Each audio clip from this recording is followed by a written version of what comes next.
Good morning, all, and welcome back to A Better Official live stream Friday in America. We're looking at plays. We're getting better as basketball officials, looking at all of the things. Super excited to be here. I really am.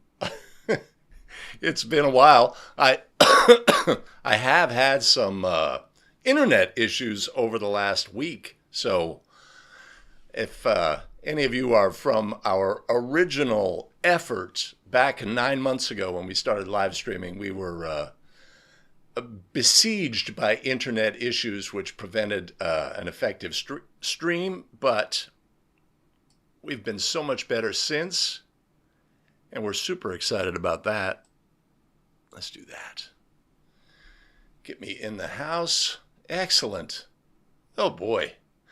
Humble, Texas is represented. Gary, good to see you. Randy Wilson.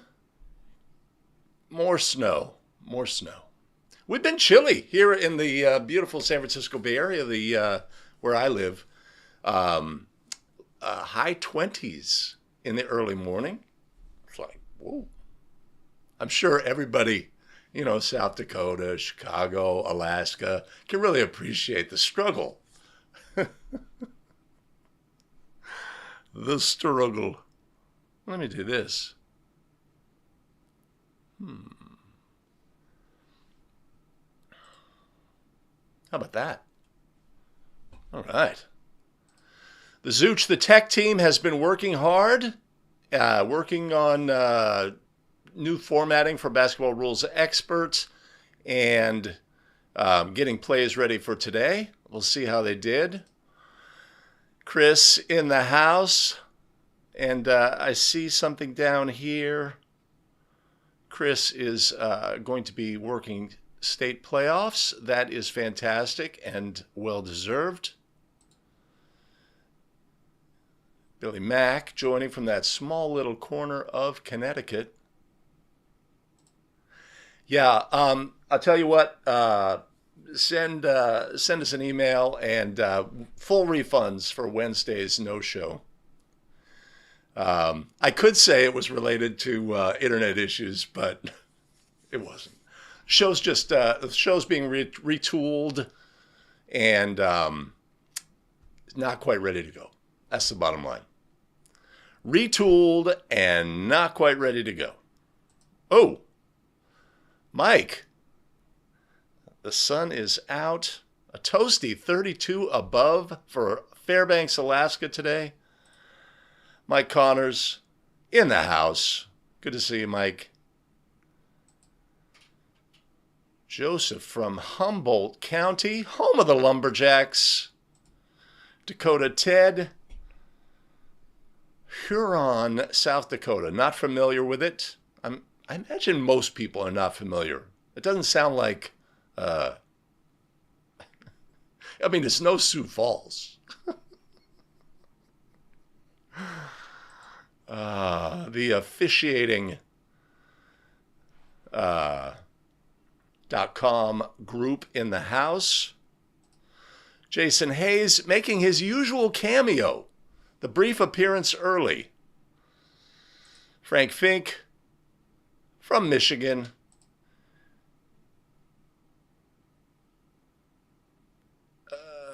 Is it blizzarding in Boston? I'm out of the loop. Shouting out Chris for his nomination to the state tournament. Excellent. And of course, if you took the under, you were probably, 704 is not bad for me. I'll tell you that much. It's not bad for me. The Ham in the house from New Mexico. Nice. Darwin Sonata. Good to see you, Darwin. Yeah, the schedule is dwindling down. Here in the Bay Area, we use Arbiter. You got early in the season, you've got a full page of games, but it's dwindling. Of course, my season is over due to Achilles tendonitis.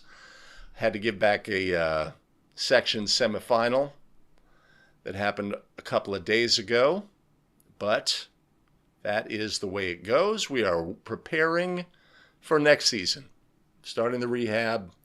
I should be running by the end of the week, or by the end of the weekend.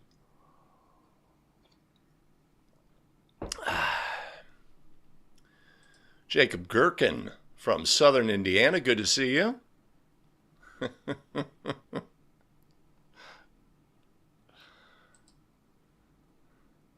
Wait, is that proposed? I didn't use it, did I? Besieged. It's a great word. That's a good word. I love a good word. I don't like bad words. Poor, words that don't live. But I love a good word. Boyertown. Phil, good to see you.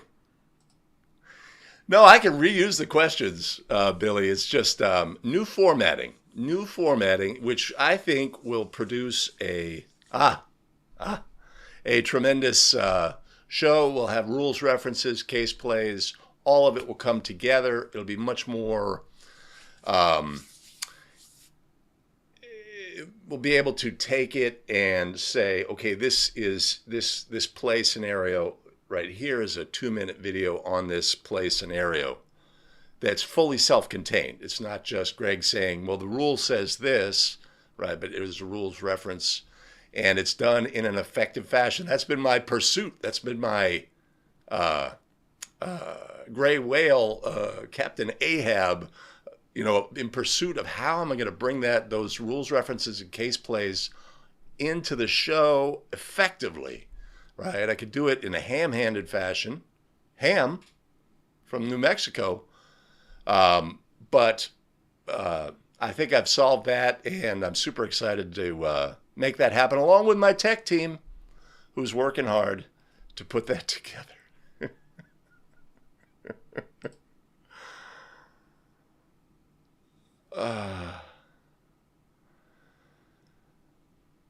Odd 3-point mechanics. Well, some officials just have a shoulder issue, and it's like, oy, oy,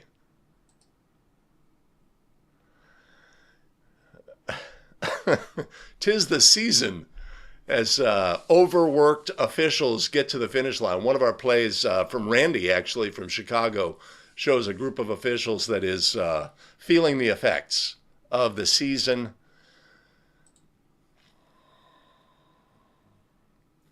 All right, Randy, that's awesome. Second trip to the girls' state finals coming next weekend. Keep it safe and fair out there. And officiate all the way to the end of the game, I'll tell you that much. Excellent. Tyler's in the house. Sean, joining in. I have your play. It's going to be one of the bonus plays at the end, but I have your play, that block charge play. Rule to charge. We'll take a look and talk about all the things. Oh, excellent. Yes. Literary references. Or it's either a literary reference or a movie reference. Ay. Gregory Handy, I hear it is balmy in Fairbanks. 32 degrees high today? Come on now. Get out. All right. Awesome.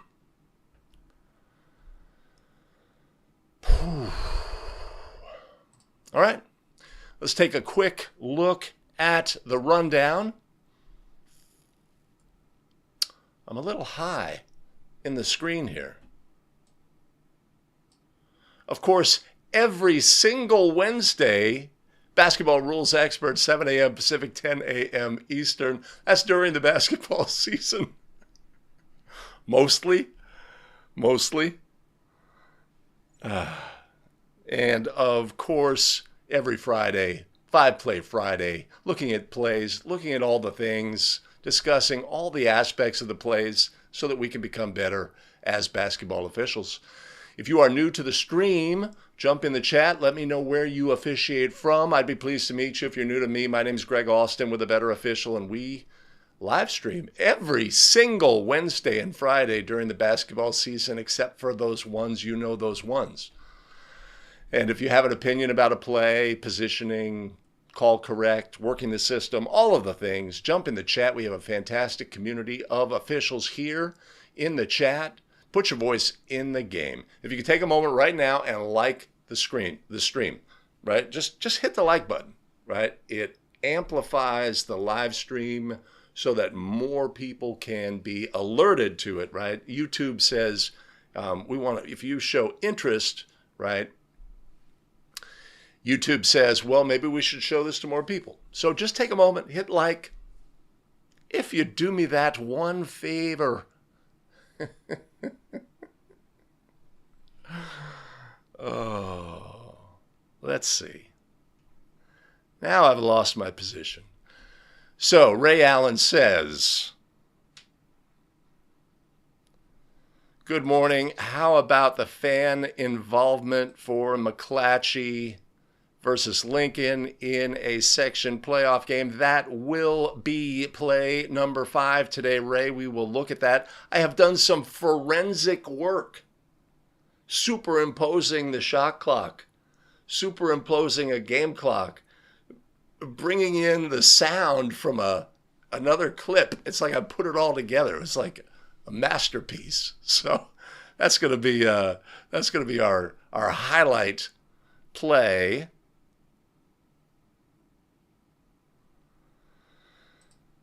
Ooh, look at that sexy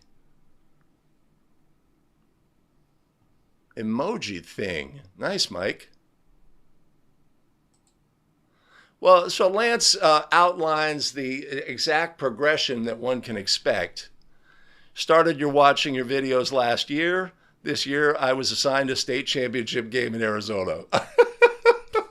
It's like magic. That is tremendous, Lance. That is tremendous. And obviously, that is due to your hard work. And fantastic. And like we like to say, if we had one small bit of oomph along the way, that's fantastic. And that's super rewarding for us here, me and the tech team here at A Better Official. Yeah. Jacob mentioning the Juwan Howard incident. We're not going to be covering that today, but let me take a moment, see where I am in the big scheme of things, and I think I'm going here.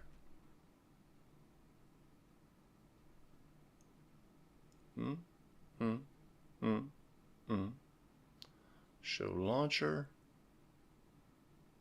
Yeah. All right. It's virtually the end of the season. Playoffs, state finals, everything's on the table. We need to be obviously at our best. Let's look at plays today, including some end-of-game scenarios where we need to do a fantastic job. Let's do it today. We'll look at plays. How many? 5. Stick around.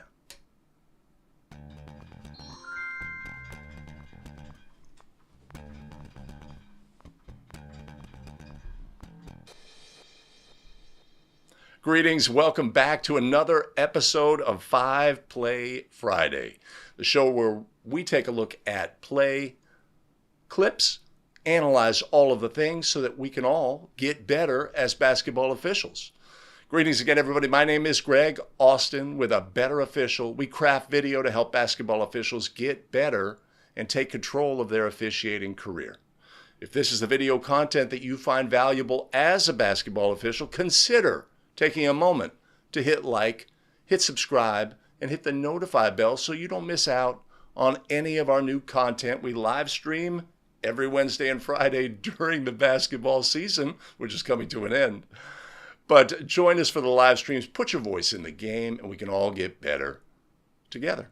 Fantastic. Before we start our shows, have to thank our tremendous show supporters who fuel the show. Bradley Rehwaldt,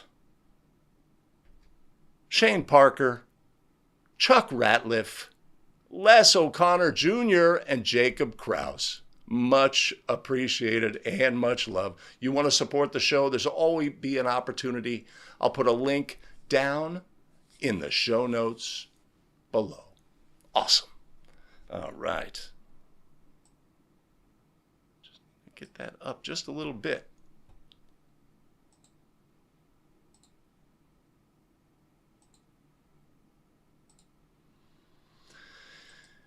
Tony, here's the thing about the stream. It's almost really hard to be late. I always start so late.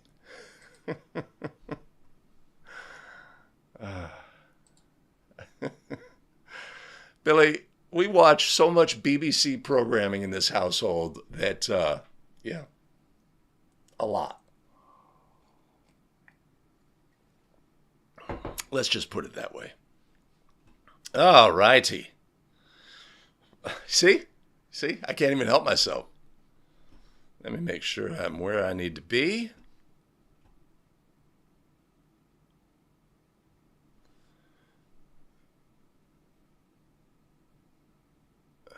Okay. I think I want to be there.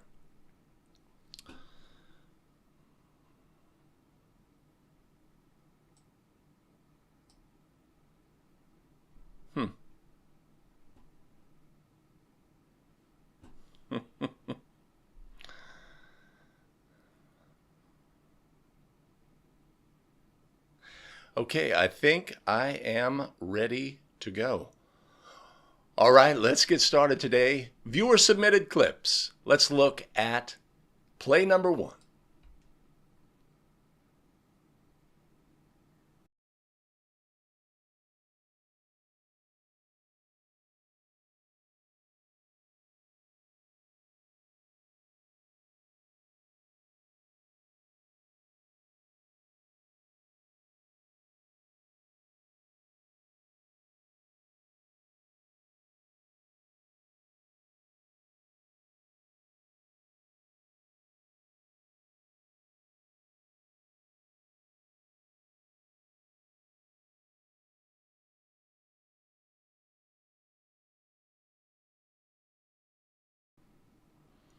All right, so a simple can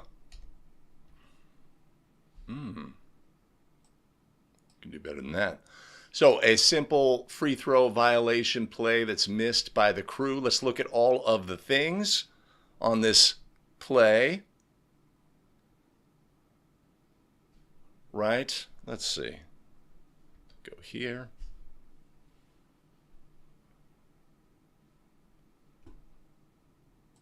Right? So our administering official actually does a really good job of stepping into the lane and announcing, right? Would want to take a proper location on the court.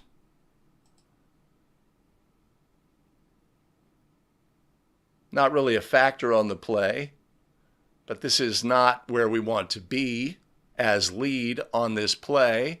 Our center is very sideline oriented. Many officials like to adopt this position. Let me just take a moment here.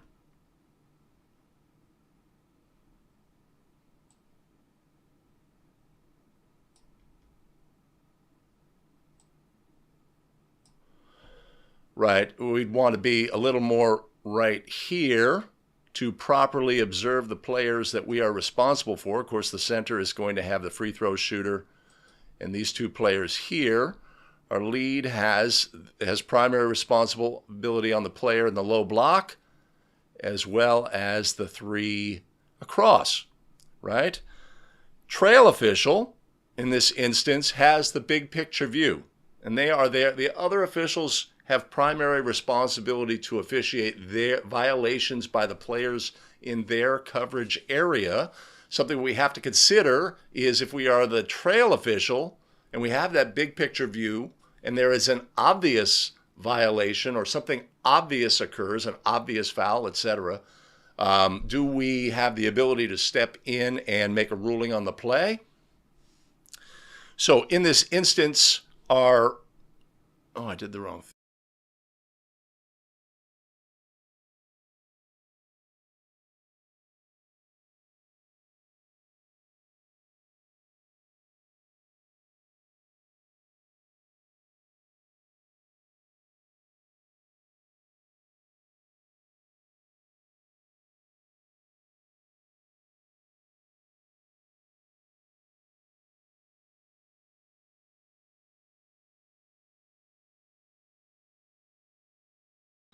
All right. Let me do a quick thing here. Get to where I need to be. I need to be there. Right. So one of the obvious things is when there are free throws, right? We are the calling official. We go tableside. We are considering the foul that we put in the game. We love the call. We hate the call. The coach is chirping. There's variables, etc. We have big picture view. We're looking at the clock. We're looking at shot clocks. We're doing all the things in South Dakota, right? And it's an obvious opportunity for us to mentally disconnect from the game. And if we recognize that, we can, right? Sometimes, okay, I'm going to disconnect on the first free throw, and then I'm going to get back on the second free throw, right? I'm going to take a little me time, as we like to say, and then on the second free throw, I'll be ready to go. But we have to constantly evaluate ourselves whether we are there for the play. So in this instance, our player.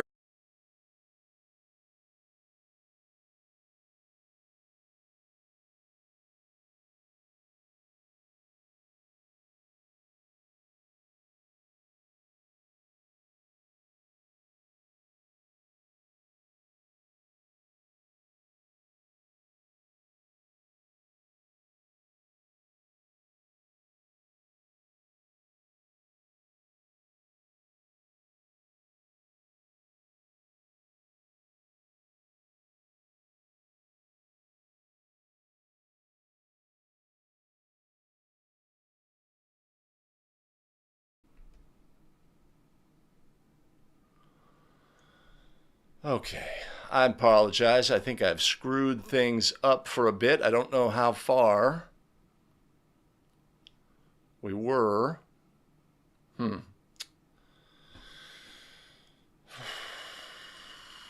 right, well, let's just go here. Let's go here. So our administering official does a great job of stepping into the lane, announcing, right? This is fantastic. Takes a position on the court, which is not where we want to be. We want to be off the court, approximately behind the L here, right? These are things that we'd want to refine in our game. But in the end, let's see.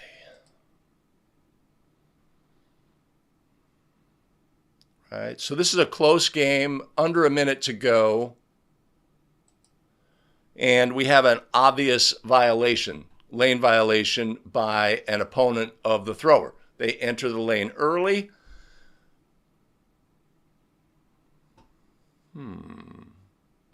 This is in the full view of the lead. Center might have an opinion about the play, but also we have to recognize as trail, and we have the big picture view, we have an opportunity to come get this, right? It's an obvious violation. Primary coverage on this play belongs to the lead and the center, but the trail can contribute here. It would be an appropriate thing to do as the trail on this play. So something we always have to do is evaluate our free throw mechanics and our free throw situation. We have a tendency to take a moment for a little me time, and we can disconnect from the game. We're thinking about the call we made. We're thinking about a lot of things.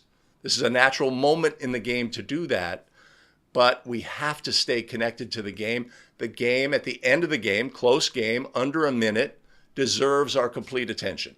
So when we analyze our game video and we find breaks in that attention, for whatever reason, we've identified an area that we need to improve, right? And what are we doing when we're analyzing game video? We're looking for areas where we potentially need to improve, right? So we can get better. It's a simple and straightforward situation. Let me put that there. Let me put that there.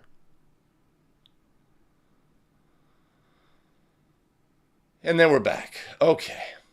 Yeah, thanks everybody. My tech team alerted me. The scratch on the leg was pretty hard. I think it was related to audio cable chewing. Nah, I screwed my sequence up. It's such a delicate balance. If the sequence gets out of order, I'm cooked. Let's put that there.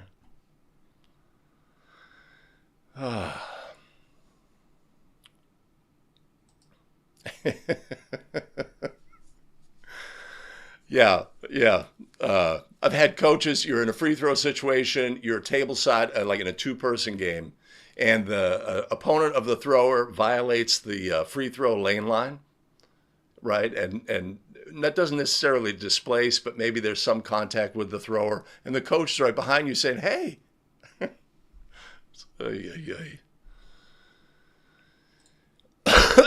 Yeah, Mike, so Chris says under a minute, close game, right? Under a minute, close game, 45 seconds. Mike's pointing out the center's positioning, leads positioning, right? These are the things that habits and fundamentals. If we put ourselves in the best position, here's the thing: if we put ourselves in the best position habitually, then we're more able to recover if we do take a little moment, right? If we disconnect for a moment, we're glancing up at the clock, we're listening to interaction with the coach about the play, etc. We're taking additional information in. If we're out of position in doing that, then we're in a much weaker position. If we've at least put ourselves in a great, reliable position, then we have more ability in that instance.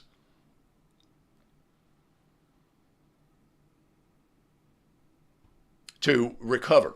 We have more ability in that instance to recover. So thanks, Chris, for that play. Just a reminder about positioning and engagement in the game.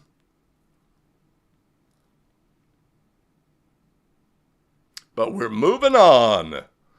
All right, that got us started. Let's take a look now at play number 2.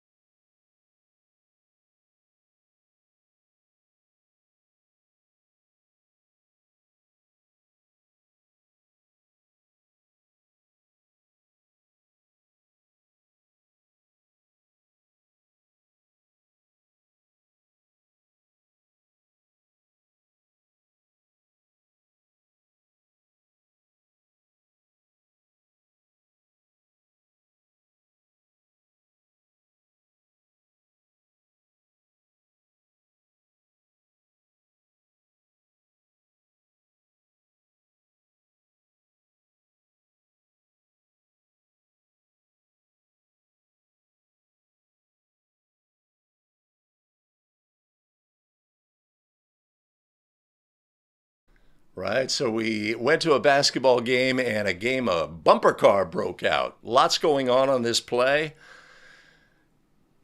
Ball goes out of bounds. Interaction between players. Referee putting hands on players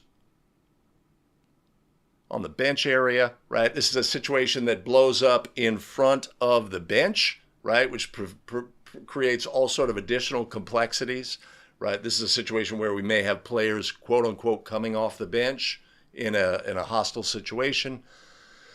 So let's look at all of the things, and of course, we're going to look at the entire crew. Right, there's non-basketball activity that occurs on this play. Is our crew engaged and aware of that non-basketball activity? Right, there's a lot in the lap of the trail official. There's a lot going on. Right. We need to show engagement as a crew. The game deserves that. Now, this game is midway through the third period, 17-point lead. We get the vibe that this player in white was not the favorite player of the red team, right? It seems as though something has occurred previously in the game and they have had enough of this guy. But that's just one factor in the play. So if we look at all the basics on the play, we have a throw-in, trail official, ball's deflected, goes out of bounds, stumbles over a player, hit to the face, push in the back, and a body check from across the court, right? And then the bench personnel, come after the player as well. So there's, this is a hostile situation. We need all the information that the crew can provide in this instance. That is a non-basketball play. That's a non-basketball play. And obviously, that's a non-basketball play.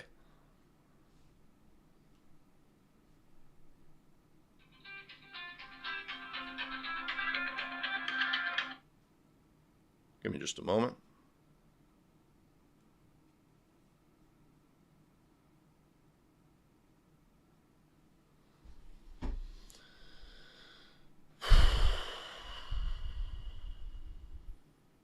All right, so let's take a look at habits and fundamentals. Assuming that, let's take a look.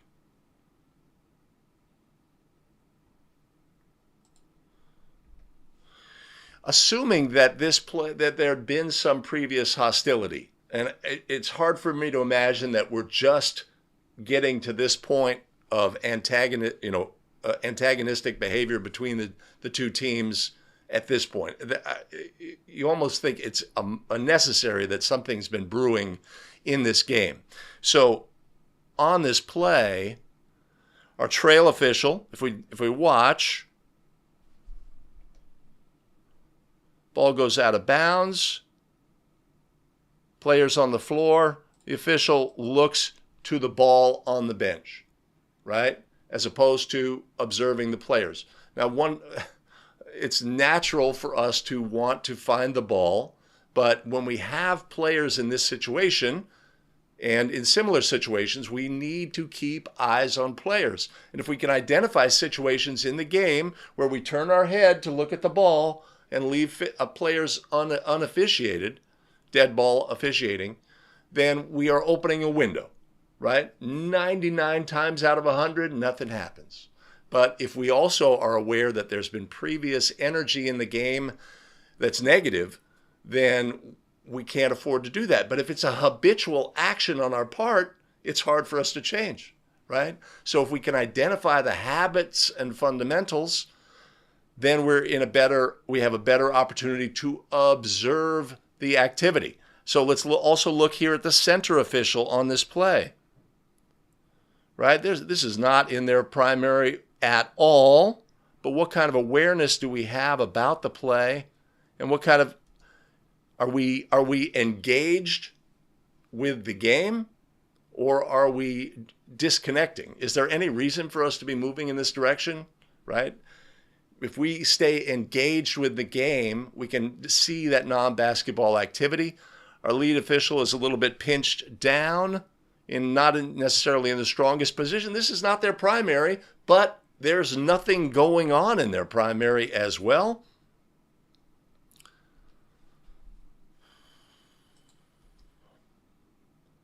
Push in the back, body check, hands on players.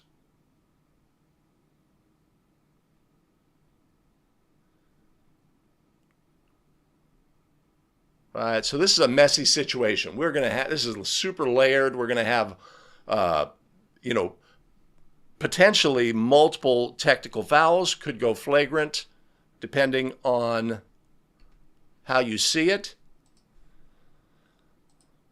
So we have this initial action here is unobserved.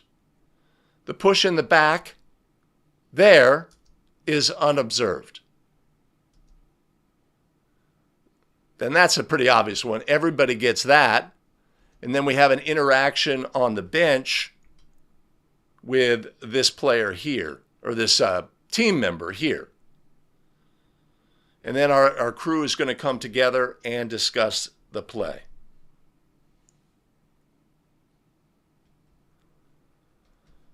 And at that point, we want to put things together. What information do you have as lead? What information do you have as center? Here's the information that I have. This is going to be a situation where we're definitely sending players to the bench. We're going to discuss the layered. Is anybody going to be disqualified for a flagrant foul? All of these things are on the table. But if we look at habits and fundamentals, right? First of all, pushing players with our hands puts us at risk, right? maybe the best thing in this instance, maybe not. Something that we need to evaluate. But our habits and fundamentals as center on the play, not observing the non-basketball activity, areas we'd want to improve in our game. So what I would have on this play,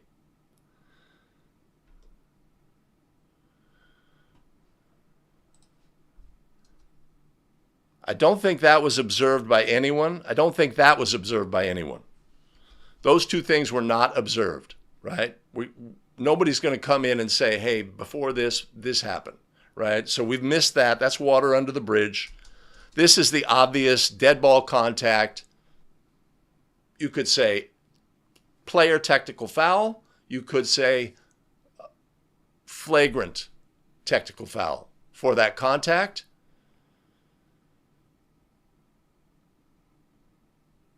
And then we have an interaction with bench personnel.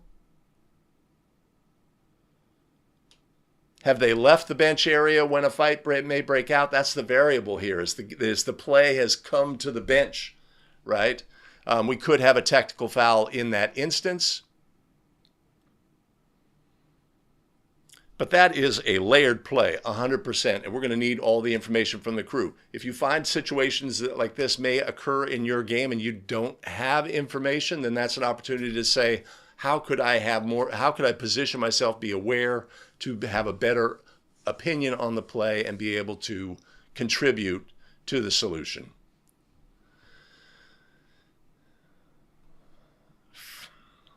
So Larry Morrell comes in with the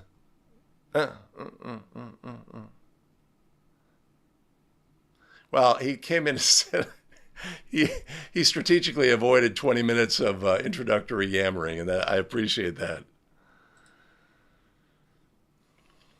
Dave Craig, intentional, likely flagrant on White.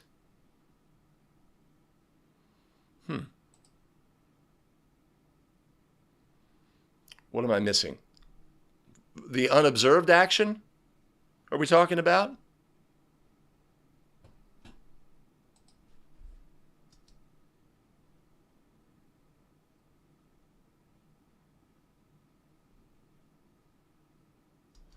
I don't think the arm swing by White was observed by any of the officials.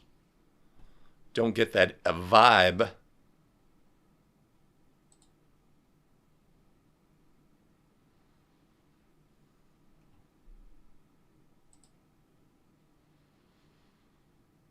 Paul, I don't think so. I don't think so. The disconnect with the body is the tell there, that they have nothing on that unofficiated action when they could, right? So when are we, the ways that we're going to come out of our primary coverage area are always anywhere on the court for non-basketball activity. So if you see that swing back by White on the initial play, we can get that from anywhere. I could be 94 feet away and I'm coming in and we're going to get that.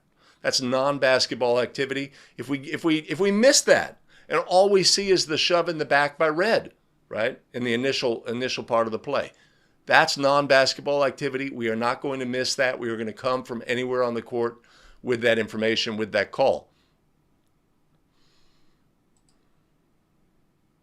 It is a cluster, Tony. Larry says, doesn't think the red foul. I assume that's the body check. I agree. Especially, right? So we're sort of placed at a little disadvantage that we know that some other stuff has happened, and that if we get the last thing in the sequence, right? Sometimes this happens where we have a call, we have a player technical for dead ball contact, and the coach will say, but right before that he did this to him. And we know that we missed that, and we're getting the retaliatory action.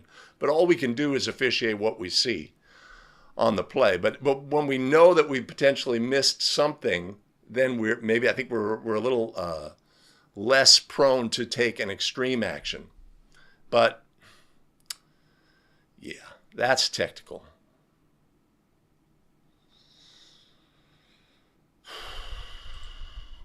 Yes. That is an issue on the play. Jacob says, my takeaway is the Trail did a lot of things right He did get his body into the action. We're always at risk, though, when we put hands on players at this level. At other levels, at the NBA level and stuff, that the assets in the game are multi-million-dollar assets, and I think they have a little more leeway.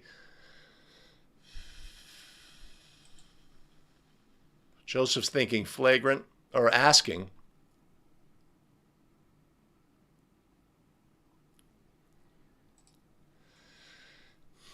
Yeah, I think we're unobserved there.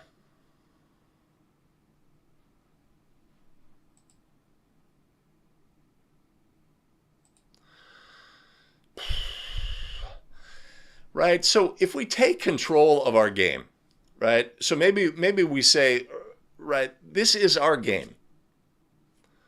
And if we take control of the game, and maybe we're more harsh with our penalties, right? And we say to our crew, nothing else is going to happen in this game, right? We are going to officiate this game in a very strict fashion. Anything rises, possibly rises above common foul, right? We're going to penalize accordingly. We're going to be very strict and say that that's what this game needs. For some reason, we've gotten to this point in the game. But we have to have the ability to take control of our game and do what's right for the game. So maybe our approach here is, okay, look, that's flagrant. That's a tech on you. That's a tech on you. And that's a tech on you, right? We are going, to the wall on this one, right? Because we need to reassert our control of this game. So that is always available to us in a situation like this. But I'm there. All right. Okay. The plays are good. Let's go on to our next play.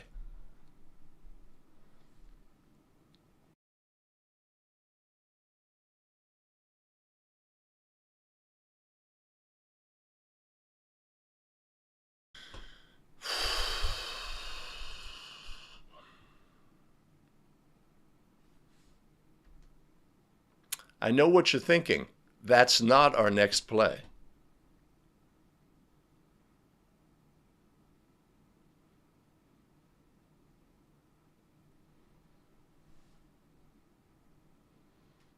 All right, let's take a look at play number 3.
All right, so obviously we're coming out of a timeout here. The official indicates a spot, providing confusion here. There's no indication that this team has the ability to run the end line, and if it was a designated spot throw in, obviously they cannot have this configuration. But let's assume that they did have the ability to run the end line, and the official was just indicating a spot.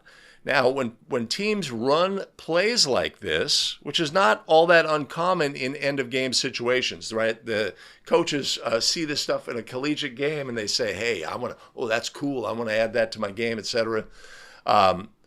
We have to figure out where we need to be positioned on the court. I mean, obviously, this is unusual, right? So we need to figure out our positioning on the court. I would want to be, it appears to be a two-person game. I would obviously want to be outside the players so we could have at least a boxed-in perspective and the ability to see plays. But in the end, we've got unofficiated action here in the corner. Now, we also have to remember what the teams are likely to do in play situations like this, right? It is an end-of-game situation. The black team is ahead. White is looking to stop the clock and have a take foul. We expect that. But they're also potentially trying to draw a charge so they can get the ball back, right? So our player here in the corner embellishes, obviously, right? When the player steps towards them, they push off of them and fall to the floor trying to get a call. Flopping, as it were, and in the end we have our take foul. But our takeaway here is, first of all, we want on camera for our actions. NFHS added the signal for the ability to run the end line, several years ago for just this situation. We want all the stakeholders in the game, and we want on video for it to be obvious what we have here, right? So we failed to do that. We have unobserved action because we don't really have a natural position on a play like this. It's so unusual that it's difficult for us to figure out where we're supposed to be. So in watching this clip, maybe we can say, okay, if this comes up in my game, I'm going to figure out how to get a broader view, right? If you are an official who in this instance is inclined to hand the ball to the thrower, maybe think about bouncing the ball to the thrower in this instance so you can get yourself into a better position. But it's a great play for review just to see it, right? If we see it here and then it occurs in our game, we have a little bit better perspective on the game. But we always, always, always in end-of-game situations have to have a full picture of what the situation is in the game is. Think like a coach. Think, what is this team trying to do? What is this team trying to do? They obviously want to stop the clock. It's a take foul situation. Get the first foul. Don't make them have to come back for a second foul, right? All the things in the end-of-game situations, because end-of-game situations, especially this time of year when the playoffs, it's one and done. Somebody's going home after this game, right? Not necessarily this play here, but we have to bring all of our skills to bear for the game.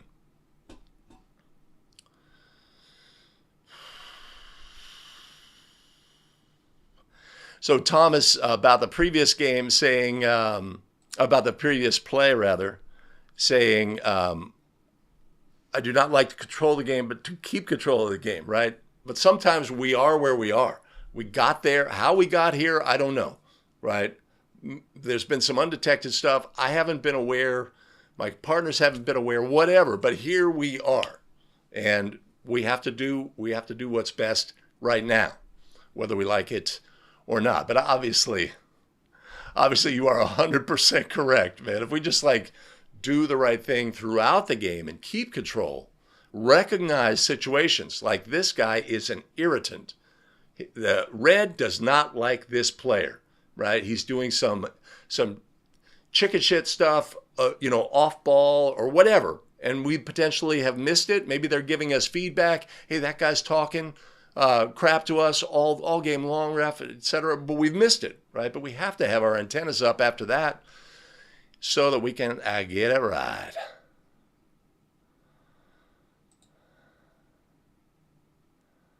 Huh. I kind of like the stage.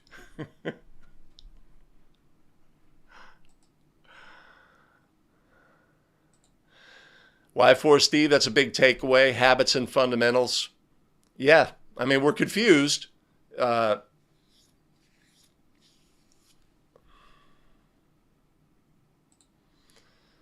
Definitely embellish the contact.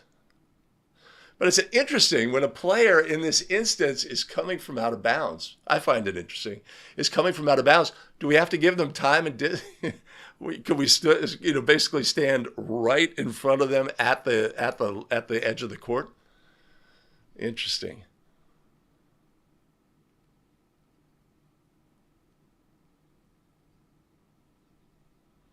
Phil's got player control or team control foul on that. I do not, but I could see why you would.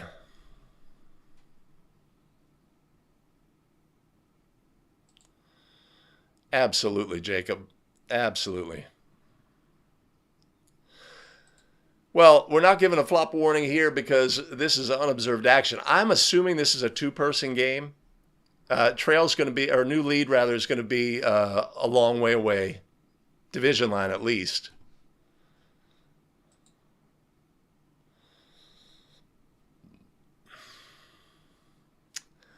I don't know that that would be the appropriate call in the game.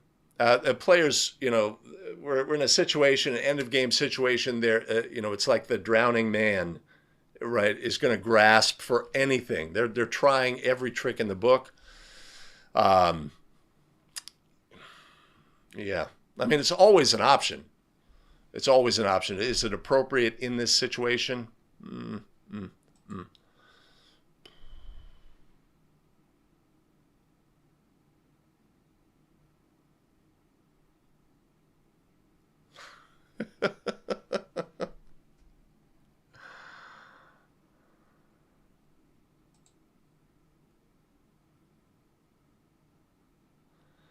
Yeah, Thomas. Yeah, on that previous play, absolutely. All right. I'm here. I am here. All right, what are we? We're an hour in. We got to go. Let's take a look at play number 4.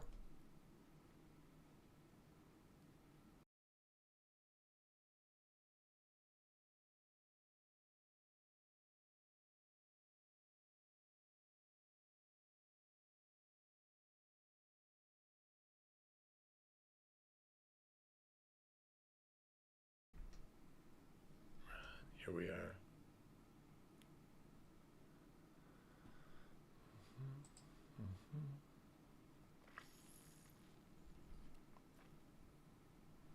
I'm out of shape.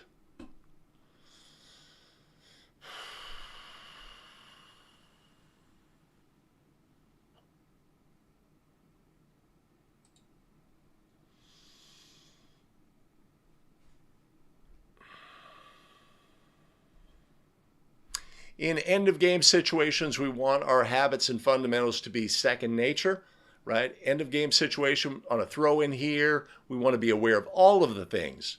The team, what the team in white wants to do, what the team in black wants to do, right? Be aware of all those things, put ourselves in the best position, but have our fundamentals, habits and fundamentals do that for us.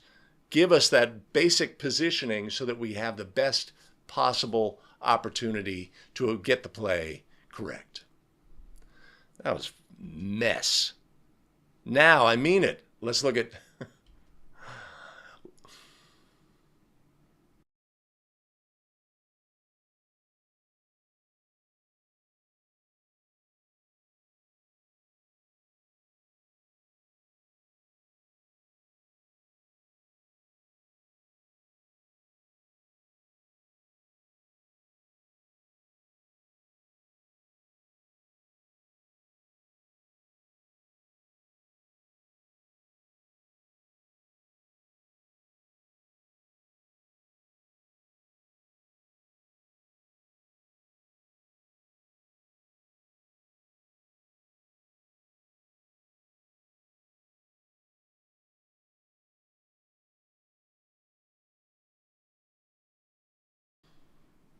All right, a play from Kevin Scott. Thanks for submitting this, Kevin.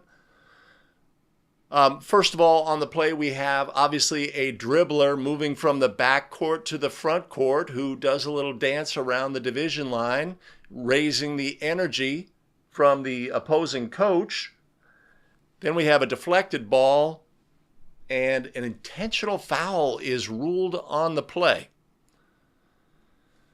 So, what are our takeaways on this play? First of all,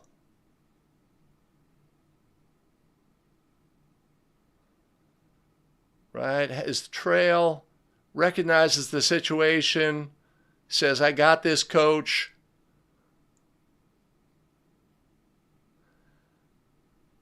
and has the intentional foul. Very clear, very strong, very decisive. Got a little non-approved mechanic, says pulled jersey, right? Clarifying what happened on the play. I do not see that on this play, right? But obviously the official did on the play. So a use of unapproved signals that communicates what we have on the play. But everything about the calling official on this play is they know exactly what's going on, what happened, and what their ruling on the play is. So that showing that strength is critical on the court, right? And our ability to do that is what we want.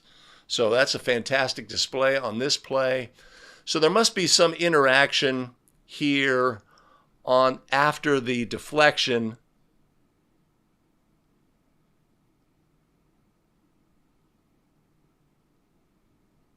For the official to make the ruling.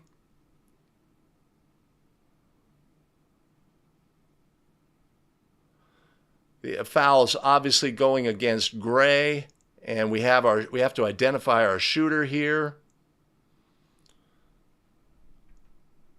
and get together with our crew and say what we have on the play. Right? Also, when we have pulled jersey plays,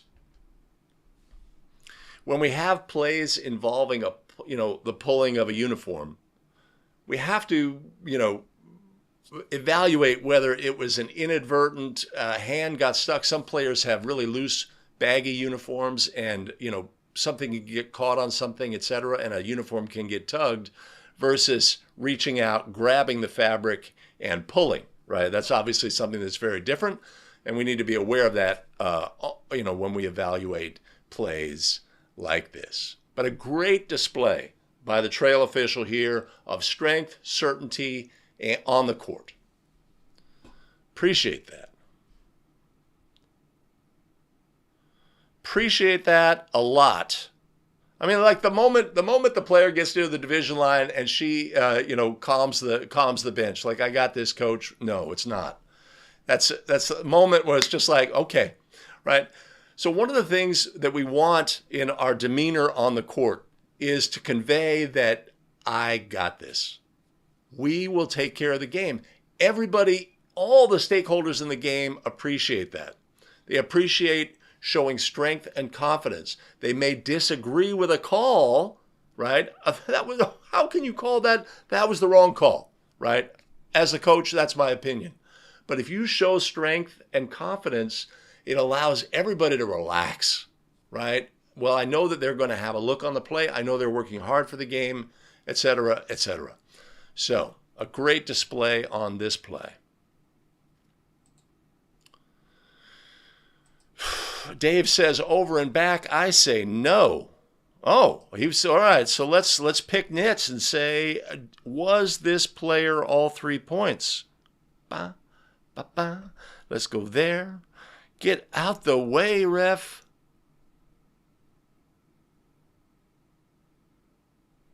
I'm there. We're there. We're there. Ball. I think that left foot was on the division line.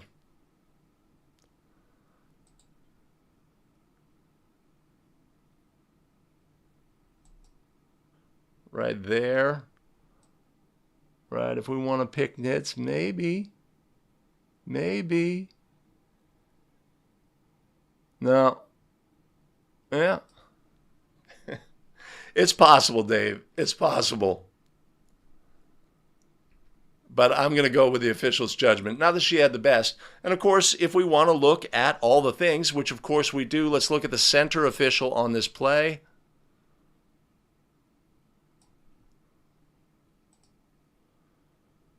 We have defensive pressure in the backcourt, right? We do not want to run away from this play.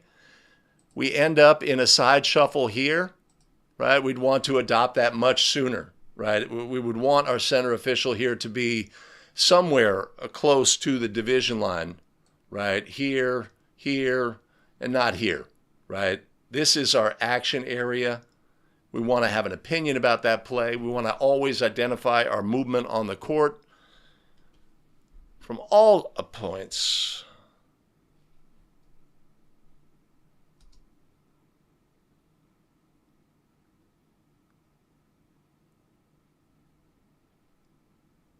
All right, that's our play.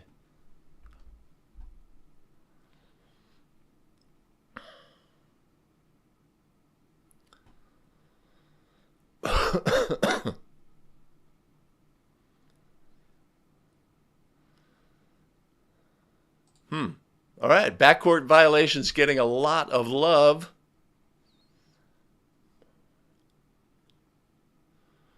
Let's give it one more look.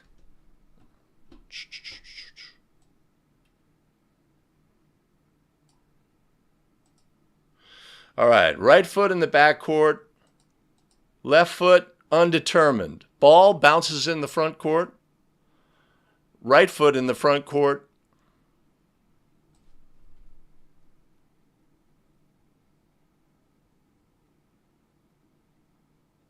It's possible, right? We obviously don't have a real great look at it from trail and not guessing on that play. But you have a case.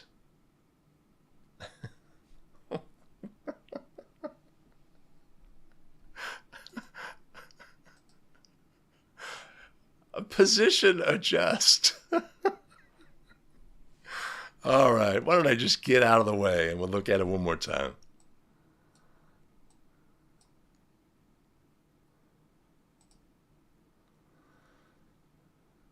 Ball bounces in the front court. That is a given here. Hey.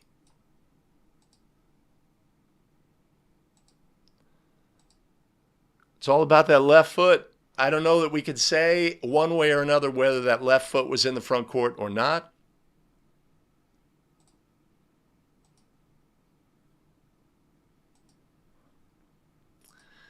But that's a tough one. That's a tough one to put a whistle on from that angle. I agree, Larry. I agree. If we do rule a backcourt violation, we are guessing on that play. Even if the sender was in a perfect position, had a complete look across the court, that's a tough one. That is super tough. If we had like the CBS, slow motion replay, high def, etc., we may be able to see that, oh no, we had a better angle on that left foot, etc. I agree, Jacob. I agree. All right. Okay, let's see if I can get this transition a little better. What is play number 5? Okay, let's take a look. I'm there. Okay, let's take a look at play number 5.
All right, so what we have here is a situation where our crew has worked the previous game. This is a playoff game. Our crew has worked the previous game as well. The vibe of the crew is beleaguered, right? A little worn down. On the play, we got a last second situation. Here, let's do this. Team rolls the ball in. Looks like it came all the way from the end line in the back court and is touched here. I've superimposed a clock just because I think that's when the clock should have started, but it's not really a factor on the play. What is a factor on the play is that we have not failed to observe action here that is illegal, right? If we go back, and when we come out of the huddle here,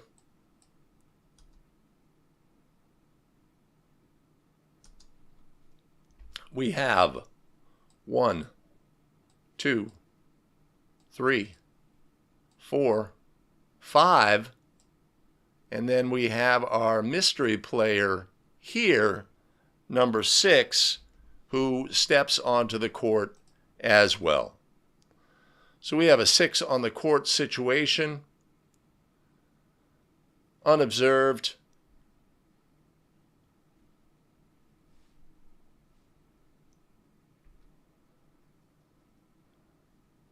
Play occurs. Using women mechanics here, the lead stays with the three-point shooter, foul, score it. And our player makes an exit from the game.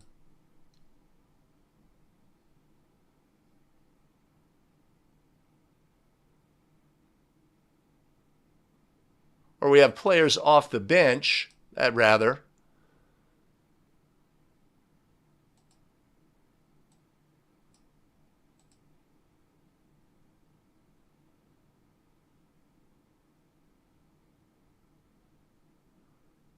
Where did that?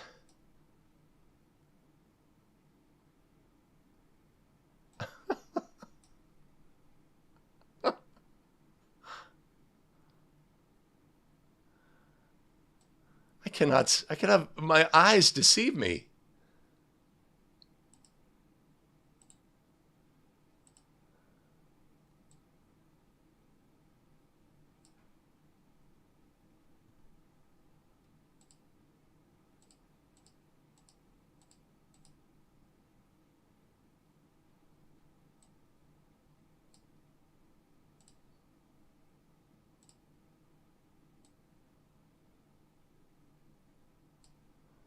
I'm having a hard time seeing this.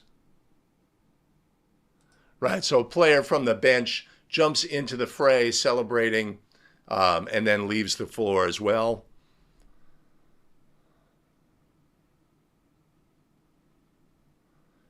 And now we're getting word potentially of 6 on the court, and the crew is indecisive, has sort of lost control of the moment here.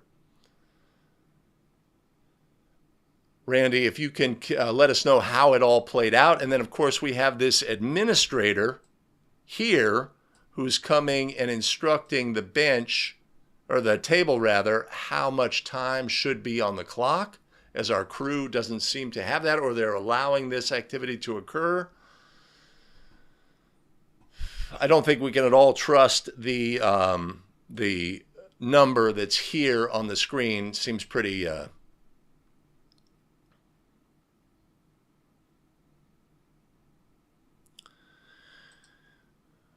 The horn sounded because the timer didn't stop the clock. That would make my superimposition of the clock inaccurate, because the horn goes pretty soon after the shot goes in.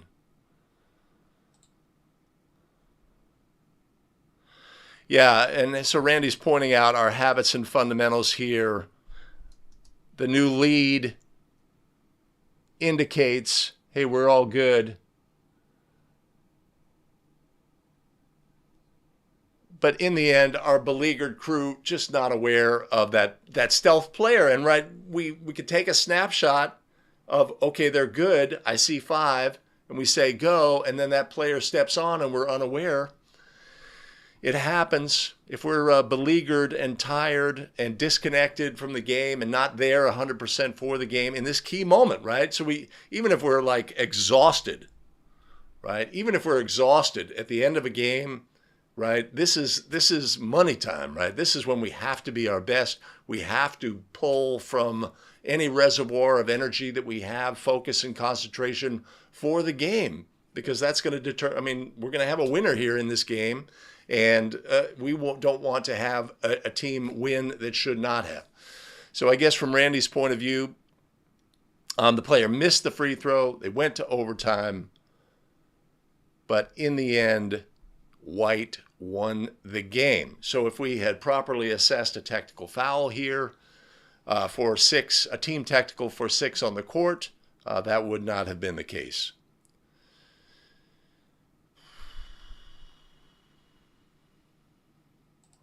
Oh, Randy, okay. All right, so it should have been 5.8, not 15.8. Okay. In your text, it was something else. So how much time should have been on the clock, right? It should have been 2.0. How much time did they put on?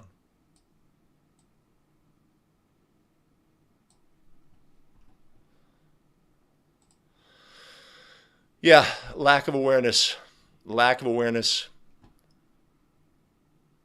Okay. All right. Well, okay. Well, then Our Lady in Red was pretty good. She was pretty good.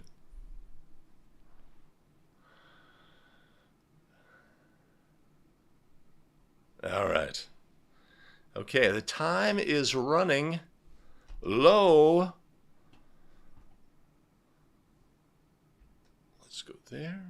Let's go there. All right, so we had a kerfuffle about a play here in California in a section playoff game. Let's take a look now at a bonus play.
There's bedlam in the gym.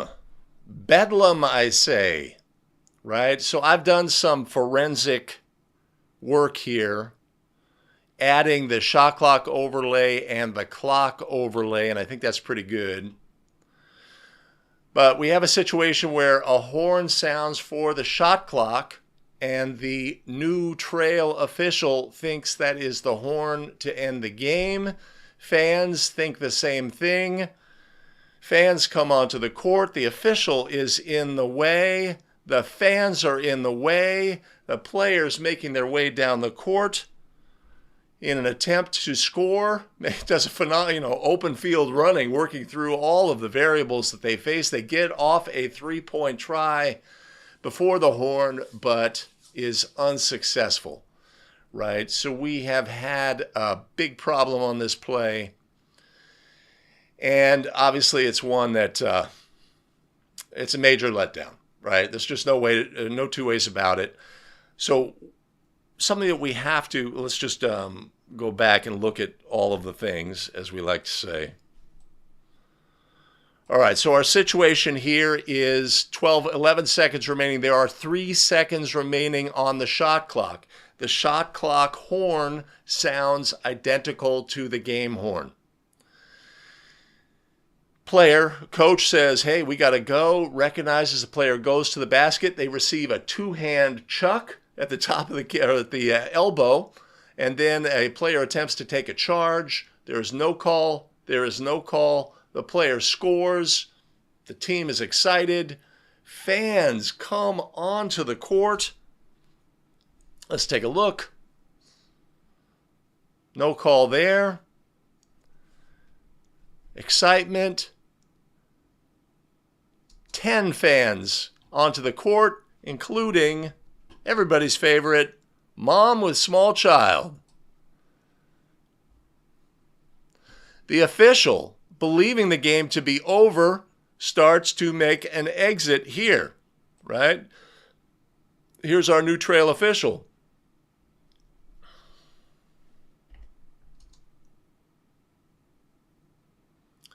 Player dribbles the ball, weaves through, gets off a 3-point try. Try is unsuccessful. Horn sounds. Officials. Done with this game.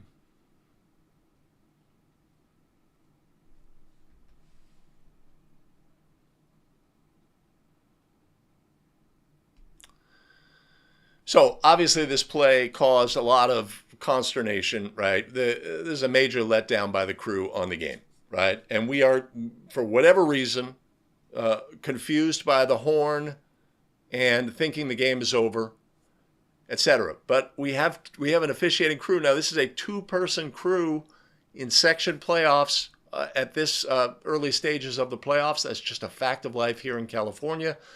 But our crew fails to recognize the situation, right? We have to recognize this situation in our game.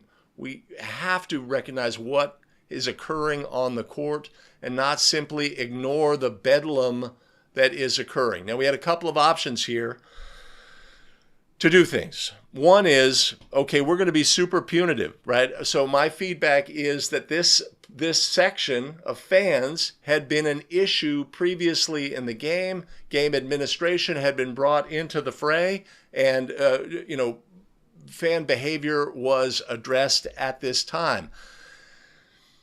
Officials have the opportunity in this instance to assess a technical foul for the behavior of the team supporters. That is an option on the table and one that we have to consider on this play. The other option here would be to say, no, we're going to stop play.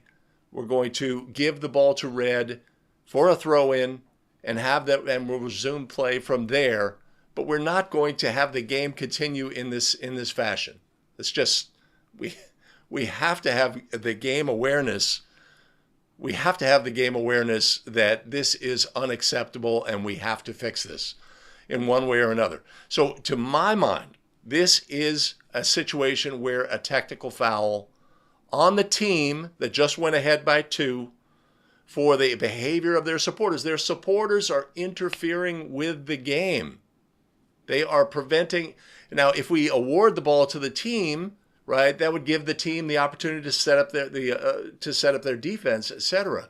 Right? So to my way of thinking, a team technical is the appropriate ruling in this instance. But we have to do something. We have to do something here. And our crew did not. And in the end, we have, placed one team at a significant disadvantage, and our allowing that to happen has prevented them from having a fair opportunity and a chance to tie or win the game. What do y'all think about this? Hey, first of all, let me ask, did the sound come through? I've got sort of a...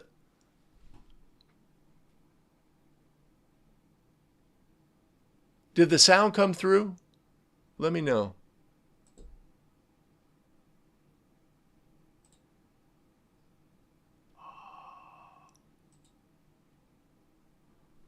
I see. I was screwing things up.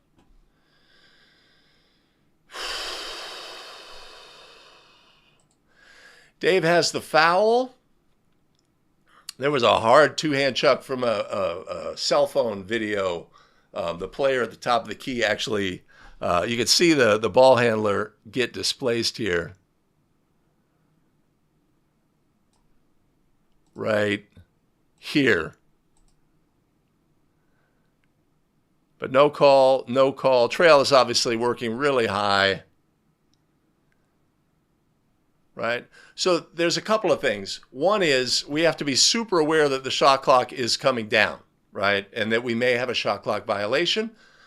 But we also have to be aware of the differential, right? And when this ball was coming up the court, we have to know the differential between the two in case there's a clock error. Yeah, Larry, it's an OMG moment for sure. Tyler with the Cal Bear reference. Ay. Yeah, very, very similar to that. And Jacob Krause knows it. Yeah, the mom in the middle of the court, jumping up and down with the child is a moment.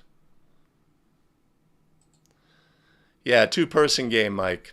2-person, and for section finals here in California, there are just not enough officials. The games occur on the same night throughout.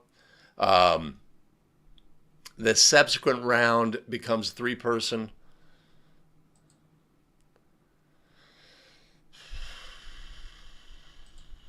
Billy likes the stop play and reset.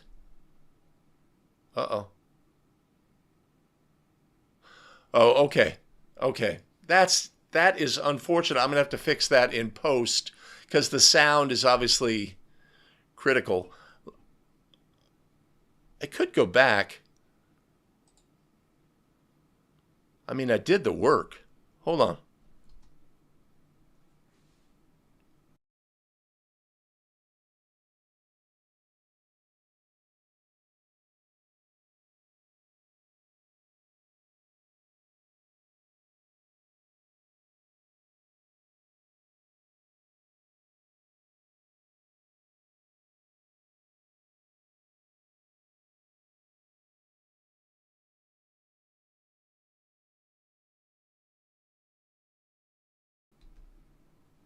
Yeah, I did it.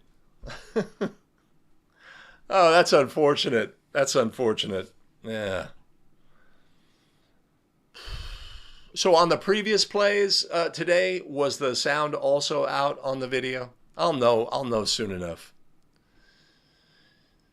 Yeah, so I superimposed a clock and the shot clock, and they were both, I think, really accurate, but they help explain the circumstance here, right? Obviously, our new trail is confused on the game.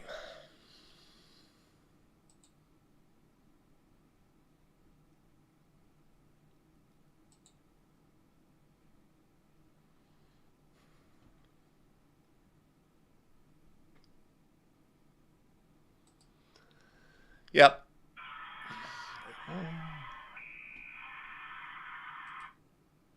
Right, I need to go there. Okay.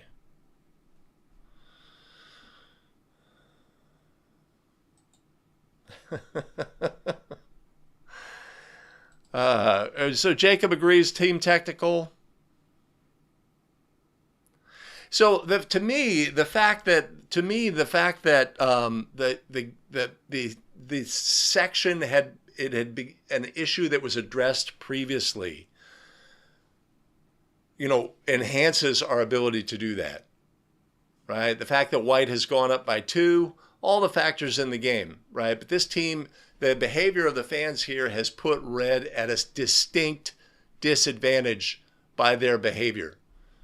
So that's my thinking, and plus that previous warning or addressing from game administration I understand potentially coming onto the court in excitement as well previously. I think opens the door for that, and that would be my my thinking. Oh, okay. Thanks, Randy. I'll have to fix it in post. I thought I had fixed that. But I did something, yeah, I did something. Hey, he thought the game was over, right? And it's understandable. The horn sounded, and for whatever reason, they had a disconnect with the game. That's a bad miss, but that's a bad miss. Phil says, clear the chord, start over, no technical.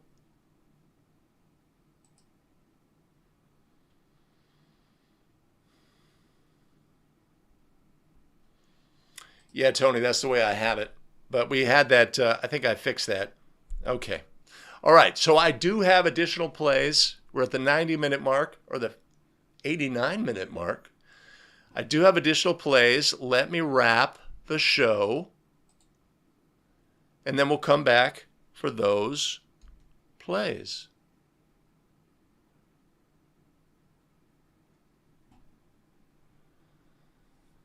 Okay, I want to go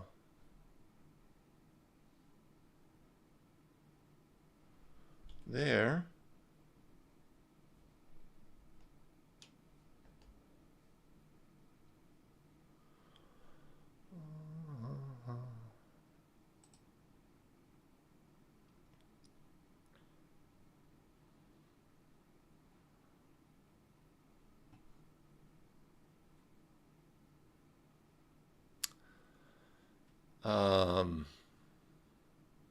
Poised for greatness. Phil says, do not call a T. Okay.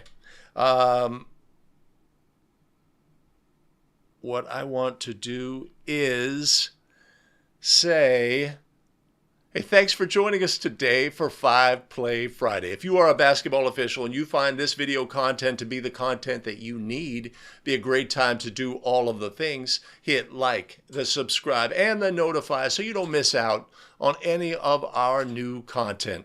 Allow me a moment to thank the tremendous show supporters who fuel our broadcast.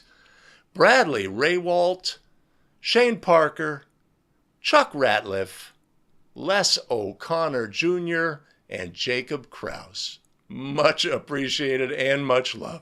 You want to support the show? There's always going to be a link down in the show notes below.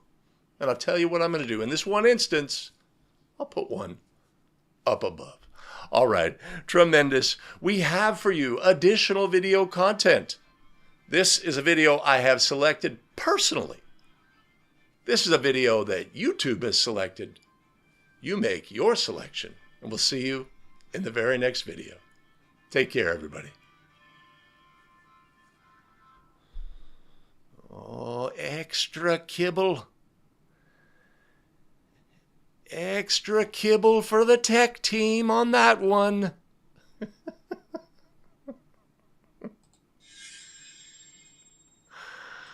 All right, let's go here. And I've got some more plays.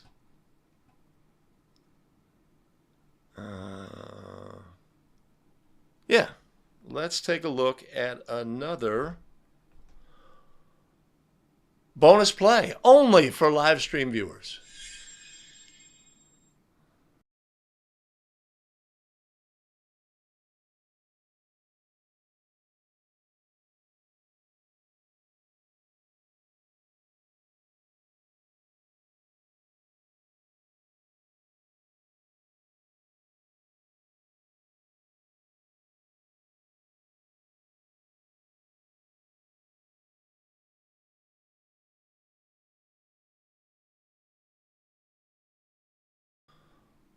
All right, a play from Scott Monahan, block charge play with a player doing the lean, right? And with the ruling on the play is a charge. This was posted to a Facebook group. And it's an interesting play because, you know, everybody knows that the player went early, right? So therefore, it has to be a block, or players allowed to do that, etc. So let's just discuss the basics of the rule on the play and what our options are, right? So we have a transition play, new lead, slowing down a little bit, getting an angle on the play. We could, have a little more energy, etc., get to the end line, etc., but we have a good look on the play. Defender steps up and is backpedaling, right? If they established legal guarding position here, they obviously obtain 2 feet on the floor facing the opponent. Their feet take another step back. Are they allowed to do that by rule? The player's allowed to move back or obliquely or laterally before the player goes airborne. And when the player goes airborne, they then begin to lean back, right? So have they given up their legal guarding position by leaning back on this play? A lot of times when players lean back on a play, when they go early or when they sit down, what it does is it exposes their legs. And when it exposes their legs and an offensive player trips over the knee that's now exposed, right? Now we have illegal contact. But this player does not do that. They maintain an erect posture and ultimately absorb some contact in the chest.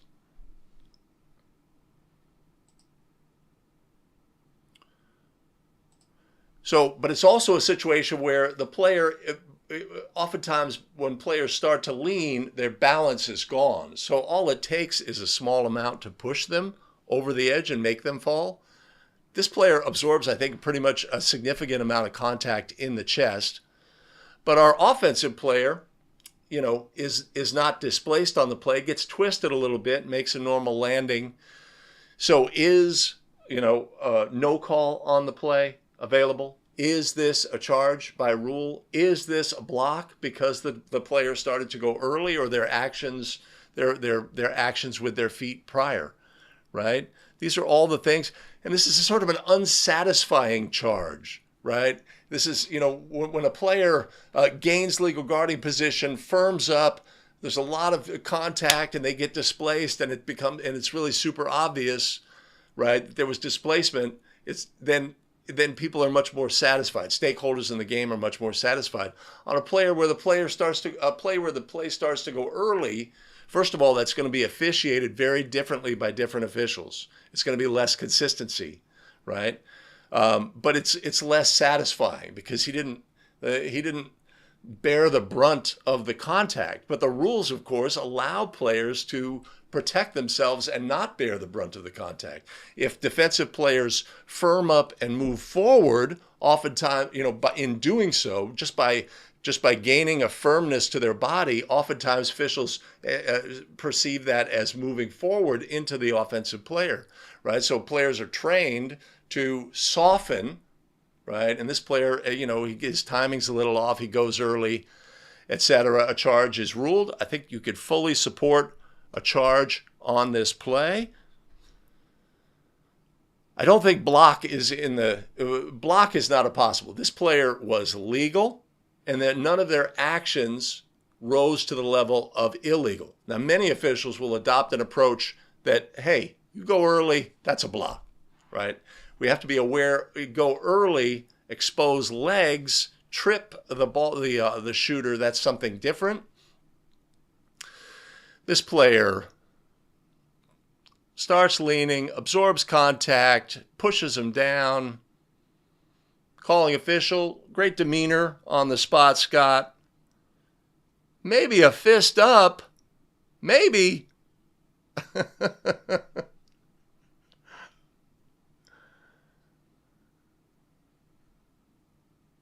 And charges the ruling, right? And that is certainly understandable. I would say block is off the table. No call is a possibility, and charge is a possibility as well. I could see either of those. We'd want that to fit the game. And of course, if we rule this to be a charge, and we have to have that same adjudication, and maybe at the other end of the court, if we have a similar play where a player goes early on that. So it'd be interesting to see what everybody has on this play. This is going to be the full spectrum, right?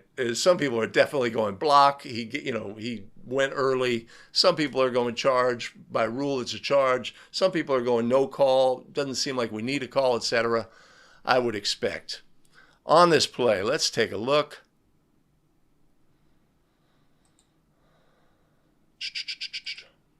Paul Moss has a no call. Dave Craig has a no call. Mike Connors reinforcing the player's legality.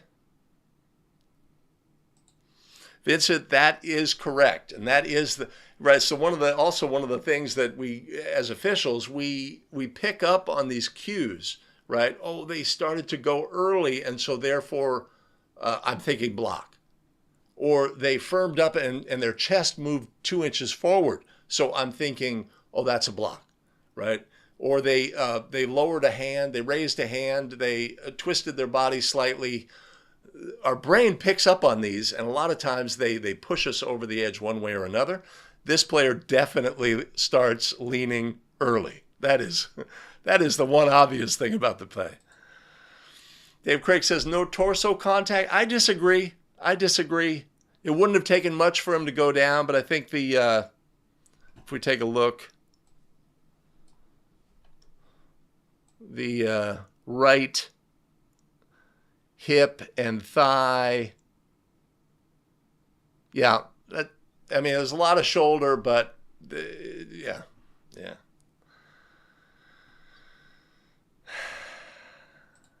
Shoulder part of the torso. Is this part of the shoulder, part of the torso?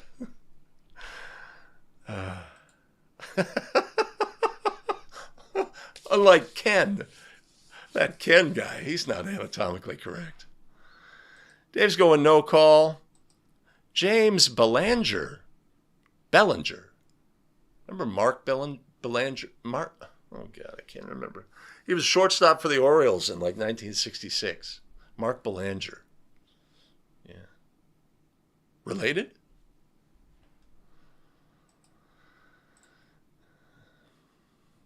Vincent says, look like a flop. That is not a flop.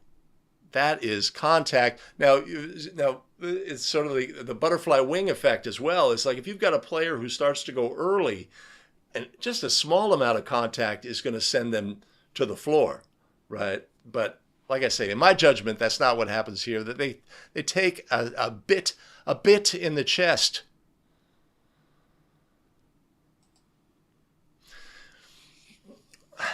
Ted, that's a great point.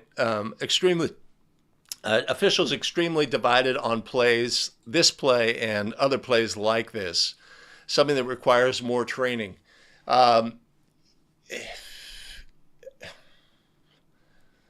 Yes.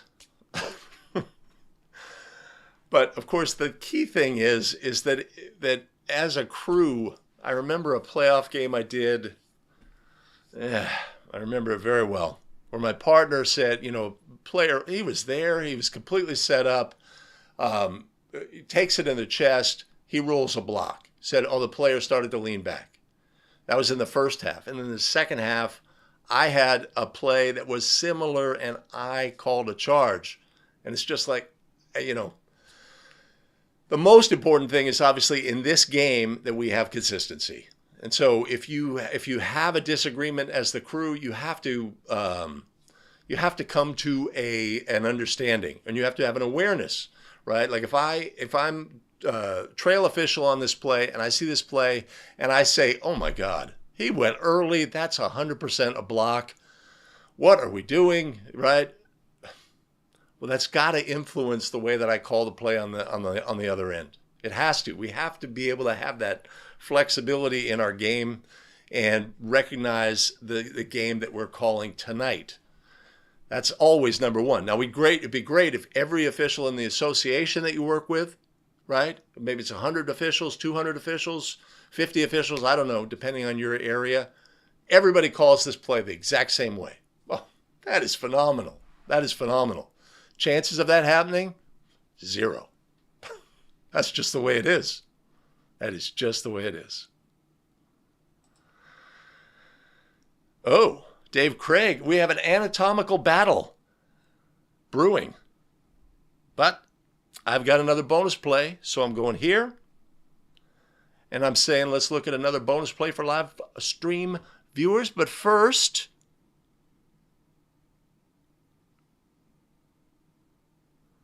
I have to go here to get this out of the way.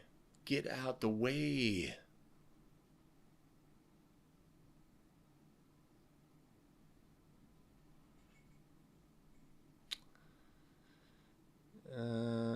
Okay, bonus play.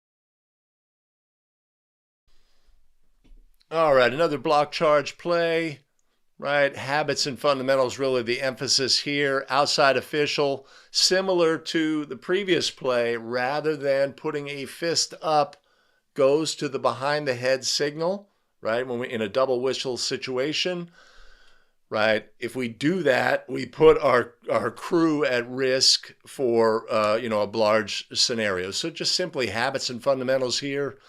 Lead official, Chris on the play, signals and holds, right? Little movement forward. I think there's no disagreement about the call. We can look at the call on its merits, of course. Pretty straightforward. We'll get to the habits and fundamentals after, when the ball is dead as well. Right? So we got a player in transition, steps in. He's there. Right? That's a charge. Got players on the floor. White goes to white. Blue goes to blue. Right? And our officials, lead goes to the ball. Center sort of disconnects. Everything had resolved itself. It wasn't a big, like, hey, we have to stay connected and watch the players here situation. But I think we're going to have a little more unanimity. Is that the word? Unanimousness?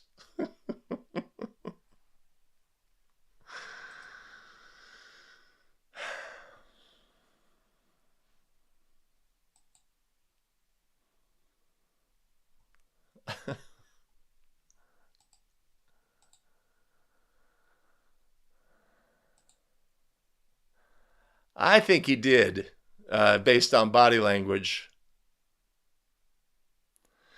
Right. So it's also, as Mike points out, it's a discipline play, right? We don't know where we are in the game here. We are second half action. Sometimes we come out of the gate, our first play like this in the game, we talked about it, we pre-gamed it. Either we're fresh and disciplined, or we're like not quite into the flow of the game and we lack discipline. And then we're like, oh shit, I got to get it together, right? So both of those are possibilities.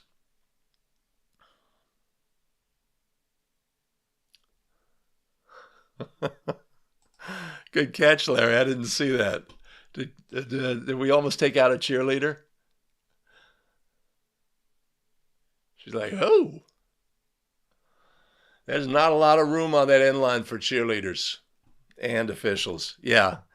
Right. If you see the body language from Chris at lead,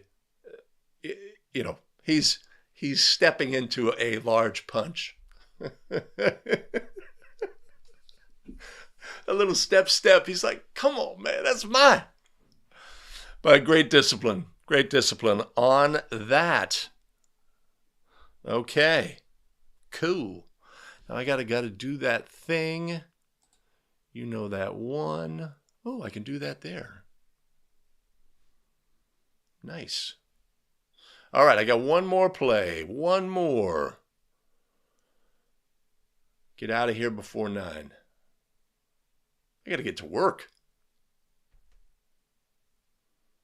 All right, one more bonus play for live stream viewers.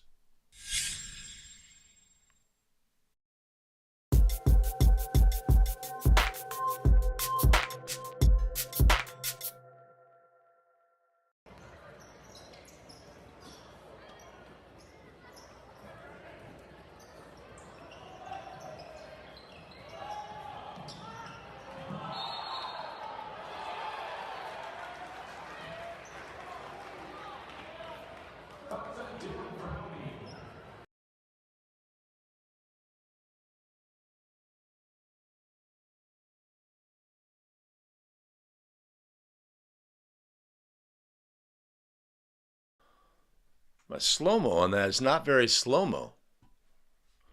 Right? So, ball's in the trail's prime area. Let's go.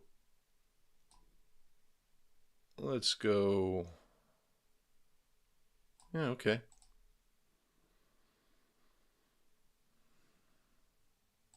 Trail's primary. Lead appears to be watching the on-ball action, right? Also, body parallel to the court, right? If we position our body so that we are 45-degree angle, we are better able to absorb additional information in our primary coverage area. So when we look at our game video and our habits and fundamentals, if we get to this lead positioning of parallel to the end line, and our head is in this direction, right? We've lessened our ability to change our area of focus and pick up this secondary defender.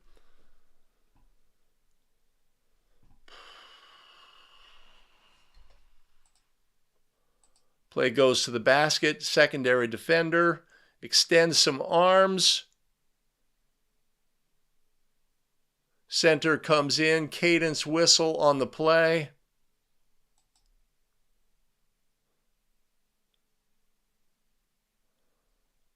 Right? As a cadence whistle, it wasn't a super delayed whistle, but it was a play that needed a whistle, right? And we want to be able to just say, okay, we have responsibilities as a crew. I have a primary coverage area. I have a secondary coverage area, and be able to say when we recognize that something illegal has occurred in our secondary coverage area, or there is a play that needs a whistle. This play needs a whistle. We pre-gamed that as a crew, when a play needs a whistle, we will come put a whistle on that play, right? So if we just have that mindset, then we can be empowered to say, well, that needs a whistle. I'm going to come put one. I'm going to take the information that I have. Maybe I have 90% of the information, 80% of the information, but the information that I have, I'm going to put a whistle on the play. I'm going to make a ruling on the play based on that. And if we have that mindset, then we are better able to function as a crew. If we have a mindset that, well, that really needed a whistle, but it was in my partner's primary, and therefore he didn't have a whistle, so yeah, we can't have that. We have to work as a crew and function as a crew and protect our officials who may have, for whatever reason, not had a look on a play in their primary.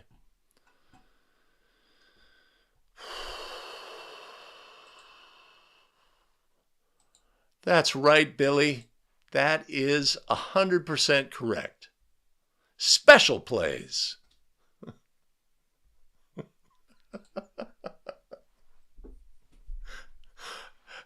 Don't bowl them over, and those are words to live by, Billy.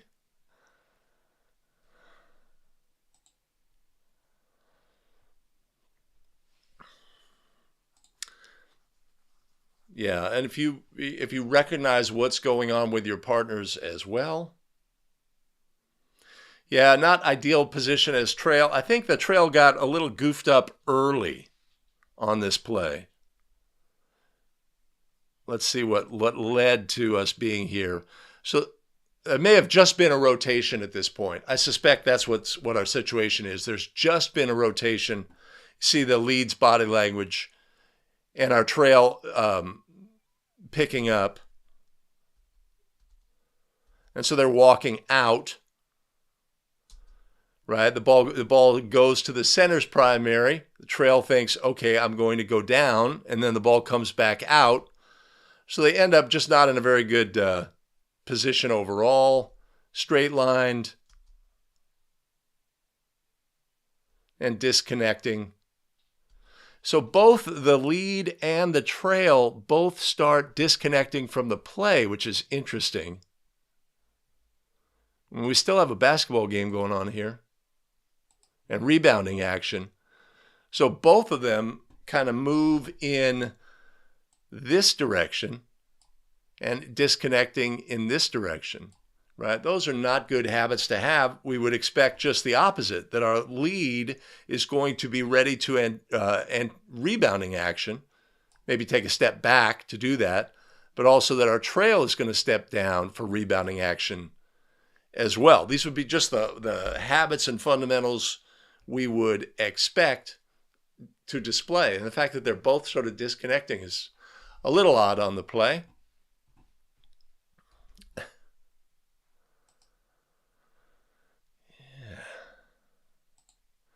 Dimitra, you think that could have been a charge? There's so many attributes of the secondary defender. They kind of get to the spot and then they extend their arms, in an effort to like push off and embellish the contact on the play.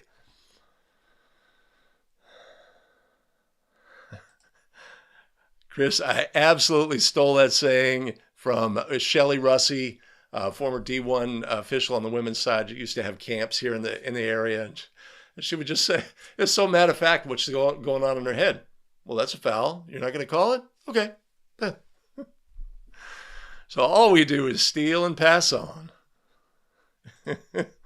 But yeah, it is nothing personal, man. We're a crew. And I expect you to do the same for me. If a play needs a whistle, right? And what am I going to say? Damn it. No. Thank you. I could not see. I would have had to guess. For whatever reason, I was distracted. I didn't pick it up. Thanks for saving me on that one. Thanks for, having our crew work better together.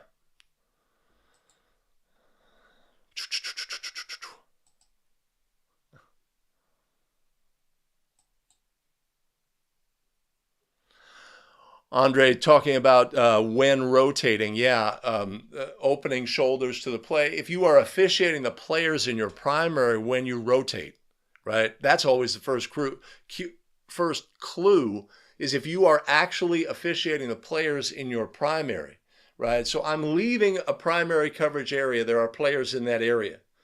And I'm going to the other side of the court as lead.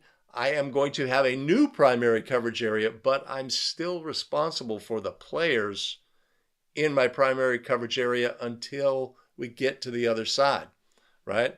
So if we do that, we are going to have a back shoulder open, which is a great habit to see.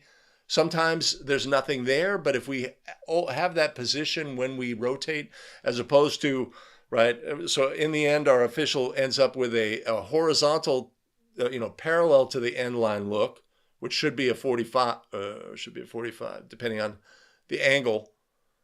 But also, when we rotate, if we are perpendicular, if our shoulders are perpendicular to the end line when we rotate, we are not officiating the players in our old primary, right? We have cut ourselves off from that and said, well, I'm going to a new land to officiate over there, but we still have responsibilities in transition, especially if there's a competitive matchup, right? If there's a post player who's moving across to get to the other side, I'm anticipating them, right? The ball has settled.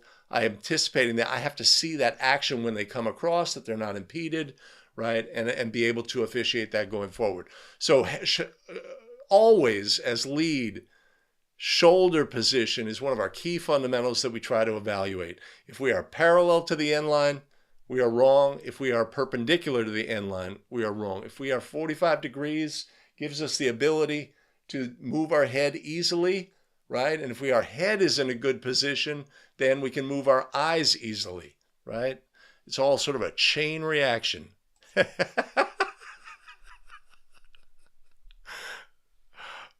That's great to bring that in while I'm discussing shoulder position as lead. Thanks, Andre. After my long dissertation as lead.